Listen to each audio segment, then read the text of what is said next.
अभी पिछले दिनों नीट की परीक्षा में जिस प्रकार से पेपर लीक हुआ, लोगों को लगा कि पेपर को बेचा गया, उसको लेकर भारत सरकार ने 21 जून को एक पब्लिक एग्जामिनेशन एक्ट 2024 लागू कर दिया है। ये एक्ट पहले ही जनवरी फरवरी में बना हुआ था, लेकिन इसका नोटिफिकेशन नहीं हुआ था, अर्थात ये लागू नहीं हुआ था। अब सरकार ने इसे 21 जून को इसका नोटिफिकेशन कर दिया है और इसको लागू कर दिया है। इस कानून का उद्देश्य सरकारी परीक्षाओं में होने वाली धांधली को रोकना है। इन धांधलियों के द्वारा जो सक्षम परीक्षार्थी तमाम मेहनत के बावजूद पिछड़ जाते हैं और जो लोग पेपर आदि को लीक करवाकर पैसा लेकर उस पेपर को बेचते हैं, बहुत बड़ी रकम कमाकर ले जाते हैं और इसकी सहायता से असक्षम परीक्षार्थी उस पेपर को खरीदकर परीक्षा पास कर लेते हैं, तो सब कुछ उल्टा पुल्टा हो जाता है। जो पेपर लीक की धांधली होती है, इसके परिणाम स्वरूप परीक्षार्थी को नाहक ही कोर्ट कचहरी में जाना पड़ता है। परीक्षाएं रद्द हो जाएं तो परीक्षार्थियों का पूरा साल बेकार हो जाता है, साल भर की मेहनत बेकार हो जाती है और एक साल का समय भी बेकार हो जाता है, क्योंकि अब जो भी होगा उसकी उम्र में एक साल बढ़ने के बाद ही होगा। एक सरकारी आकलन के अनुसार सन 2016 से लेकर 2023 के बीच में ऐसी धांधलियों के लगभग 70 से अधिक मामले पकड़े गए हैं और इनमें 1.5 करोड़ से अधिक परीक्षार्थियों का नुकसान हुआ है। विशेष बात यह है कि अब तक इस विषय पर, जो इस प्रकार से मास पेपर लीक होता है, उस पर कोई कानून तो था नहीं और चीटिंग वगैरह के जो छोटे मोटे आईपीसी के सेक्शन है वही लगाकर पुलिस खाना पूर्ति कर दिया करती थी।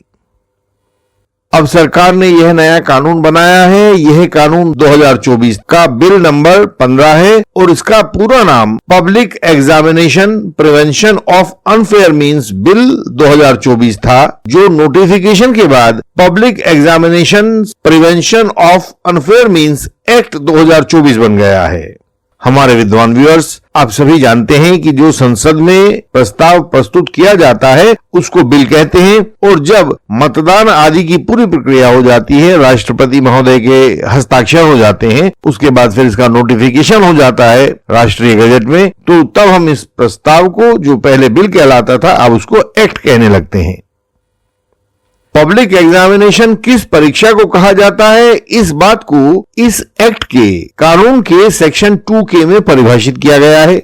जिस परीक्षा को एक्ट के शेड्यूल में लिखा गया है या उसकी अथॉरिटी के द्वारा उसको लिया जाता है तो वह पब्लिक एग्जामिनेशन कहलाएगा। अगर हम इसे बिल्कुल आम बोलचाल की भाषा में समझें तो यूपीएससी के, एसएससी के, रेलवे रिक्रूटमेंट बोर्ड के, institute of banking personal selection वगैरह के सभी एग्जाम्स इस कानून के दायरे में आते हैं। ये जो एक्ट बनाया है सरकार ने, इसके सेक्शन 3 में बताया गया है कि किसी परीक्षा में वे अनफेयर मींस और ऑफेंसेस कौन कौन से हो सकते हैं जिनको रोकने के लिए इस कानून को बनाए जाने की जरूरत पड़ी। ये हम आपको सामने स्क्रीन पर दिखा रहे हैं। ये एक्ट के अंदर इंग्लिश में दिए गए हैं तो हम आपको वहां इंग्लिश में दिखा रहे हैं, लेकिन हम इसकी एक साधारण सी हिंदी करके आपको बताएंगे। पहला ऑफेंस बनता है क्वेश्चन पेपर या आंसर की को लीक करने का। दूसरा है आंसर की या पेपर लीक में दूसरे लोगों के साथ आपकी मिलीभगत होने पर ऑफेंस बन जाएगा।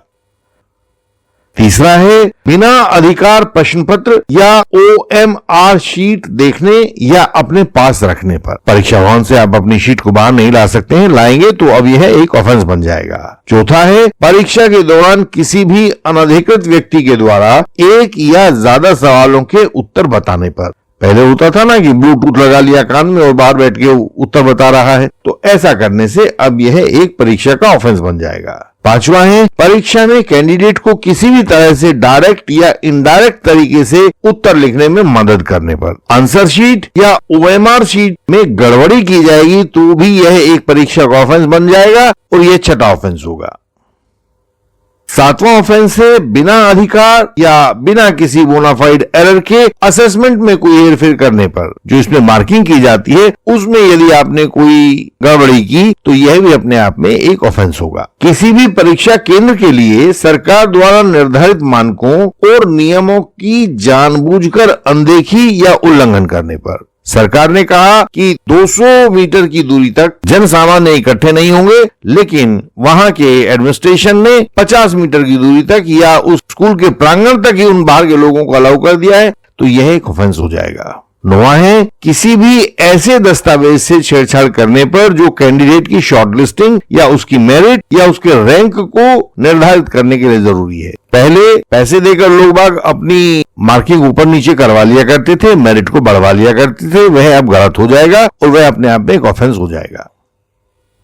10वां ऑफेंस है, परीक्षा के संचालन में गड़बड़ी कराने की नियत से जानबूझकर सुरक्षा मानकों का उल्लंघन करेंगे तो ऑफेंस है। कंप्यूटर नेटवर्क, कंप्यूटर रिसोर्स या किसी भी कंप्यूटर सिस्टम से छेड़खानी करेंगे तो वह भी अपने आप में एक ऑफेंस है। 12वां अपराध है, एग्जाम में घपला करने की नियत से कैंडिडेट के सीटिंग अरेंजमेंट को आगे पीछे कर दिया। बहुत सारे होशियार लोग होते थे पहले, वो किसी अलग कमरे में बैठाकर अपने वाले कैंडिडेट को एग्जाम दिला लिया करते थे ताकि उसकी सहायता की जा सके, लेकिन अगर अब ऐसा किया जाएगा तो यह एक्ट के अंतर्गत अपराध हो जाएगा। 13वां है, पब्लिक एग्जाम अथॉरिटी या सर्विस प्रोवाइडर या किसी भी सरकारी एजेंसी से संबंधित लोगों को धमकाया जाए या परीक्षा में अड़चन पैदा की जाए तो यह भी अपने आप में एक ऑफेंस होगा। पैसे ऐंठने या धोखाधड़ी करने के लिए फर्जी वेबसाइट बना दी गई तो यह इस एक्ट का 14वां ऑफेंस बन जाएगा। यदि परीक्षा पास कराने के लिए फर्जी एडमिट कार्ड या ऑफर लेटर जारी किया जाएगा तो यह इस एक्ट का 15वां अपराध बन जाएगा। इसका मतलब यह है कि परीक्षा केंद्र, परीक्षा का admit card, seating arrangement, checking, marking, result की तैयारी, बनाना, बताना, वितरण आदि में जो भी कोई ऊपर लिखी गड़बड़ियां करेगा उसको सजा दी जाएगी। इस एक्ट के चैप्टर 3 में 3 सेक्शंस दिए गए हैं, आप ध्यान से देखेंगे, सेक्शन 9, सेक्शन 10 और सेक्शन 11। इन तीनों सेक्शंस में अलग अलग अपराधों के लिए 3, 5 और 10 साल तक की सजाएं दी जा सकेंगी। इस कानून के तहत लगाए जा सकने वाले फाइन भी बहुत अधिक रखे गए हैं। यदि ऑर्गेनाइज्ड क्राइम के रूप में यह अपराध किया जाता है और आप पकड़े जाते हैं तो आपके ऊपर 1 करोड़ रुपए से अधिक का फाइन लगाया जा सकता है। इसकी सजा की अवधि और जुर्माने की राशि से लगता है कि सरकार इसको एक कठोर कानून बनाना चाहती है। पहले जो रिकॉर्ड रहा करता था, लोग बाग अपने कैंडिडेट्स को पास करवाने के लिए, अपने कोचिंग सेंटर के लोगों को पास करवाने के लिए, अपने राज्य के लोगों को पास करवाने के लिए, जिनको आपने पर्चा बेचा है उनको पास करवाने के लिए बहुत सारे उपद्रव किया करते थे। वे उपद्रव अब शांत हो जाएंगे, अब कोई उसको नहीं कर पाएगा। अब सवाल है कि सरकार द्वारा इतना बड़ा तामझाम करने से क्या कोई फायदा होने वाला है? क्या इससे अपराधियों को पकड़ना अब अधिक आसान हो जाएगा? आप ध्यान से देखेंगे तो कोई भी कानून अपराध रोकने के लिए नहीं होता है, वह तब काम करता है जब अपराध हो चुका होता है। तो अपराध रोकने के लिए कानून नहीं बनाया जाता है, इसलिए कानून बनाकर अपराध रोकने की बात केवल बाल सुलभ मन वाले लोग ही कह सकते हैं। अपराध रोकने का मुख्य काम तो उन लोगों का होता है जो ऐसे प्रश्न पत्रों को बनाने, वितरित करने, परीक्षा हॉल तक पहुंचाने और वहां बांटने आदि के काम करते हैं। पहले भी ऐसा होता रहा है, अब भी ऐसा होता है कि जब तक उन लोगों में से कोई एक शामिल ना हो, पर्चा लीक नहीं हो सकता है। कोई ना कोई सरकारी आदमी तो होता है जो केंद्र में लीक करने वालों को प्रश्न पत्र पकड़ाता है, लेकिन मजाल है कि आज तक किसी भी सरकारी बाबू पर पेपर लीक करने का मामला चला हो। अब देखना यह है कि लीक कांड के मध्य में आईएएस वाला बाबू लपेट में आएगा क्या, और नहीं आएगा तो क्यों नहीं आएगा? क्योंकि होता यह है कि यह भ्रष्टाचार की गंगा तो उसी की जटाओं से निकलती है, बाकी सब तो उसके नीचे पलने वाले छोटे छोटे परजीवी होते हैं, इससे ज्यादा कुछ नहीं होते हैं। अब देखते हैं कि कानून से छोटे लोग ही पिसते रहेंगे या कोई बड़ा बाबू भी फंसना शुरू होगा। हालांकि कानून को बहुत गंभीर सजाओं और फाइन के साथ लाया गया है। देखते हैं भविष्य में क्या होता है। इंडियन लीगल सिस्टम अपने यंग एडवोकेट कोलीग्स की सहायता करता है। यदि किसी कारण से वे क्रॉस तैयार नहीं कर पा रहे हैं तो उनकी सहायता की जाती है, उनका क्रॉस तैयार करवाया जाता है। क्रॉस करने के दौरान किन महत्वपूर्ण बिंदुओं पर निगाह रखें और कैसे रखें, उन एडवोकेट्स को यह सिखाया जाता है।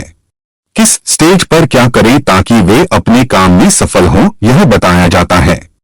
हर राज्य में अनेकों एडवोकेट मित्र इस तरीके से बहुत सफलता पा रहे हैं। केस को जीतने की नींव कोर्ट में चार्जशीट आने के दिन से ही रख दी जाती है। जिनमें सफल होने का जुनून है वे एडवोकेट मित्र हमारे अनुभव से एडवोकेसी के दांव पेंच सीखकर स्वयं सफल हो सकते हैं। महत्वपूर्ण बातों के लिए अपनी सरल भाषा में हमारी वेबसाइट को पढ़ें। संपर्क का तरीका सामने स्क्रीन पर दिया गया है। सामने दिए गए नंबर पर हमें व्हाट्सएप मैसेज भेजें, मेंबर बनें और सफल एडवोकेट हो जाएं।